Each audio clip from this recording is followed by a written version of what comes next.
ये जो बंदा है माशाल्लाह बड़ी मेहनत कर रहा है। ये अवान जनरल स्टोर पे काम करता है और पूरे इलाके में न्याज बेग में इसका नाम चलता है। की नाम है तेरा?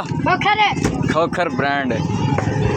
इसकी वीडियो को लाइक करें, शेयर करें और इस पर अच्छे अच्छे कमेंट करें और गाला ना तमीज़ ना कढ़नियां ज़रा, ठीक है? गालां ध्यान नाल कढ़नियां क्योंकि गालां सुन के थोड़ा जिहा ना खुश तो होंदा पर ये ना क्योंकि ब्रांड है ना तो इनू गालां ज़रा तमीज़ नाल कढ़नियां क्योंकि ब्रांड है, खोखर ब्रांड है। तो यह जनाब भाईजान ने इन्हां दा अकाउंट है, इस अकाउंट तो वीडियो हमेशा इन्हों फॉलो करके तो खोखर ब्रांड की वीडियो जो भी वेखनी है भाईजान के अकाउंट तो वेख सकते हो, ठीक है? खोखर ब्रांड है। अल्लाह हाफिज़। ते गालां तमीज़ नाल कढ़नियां, ब्रांड है मैं।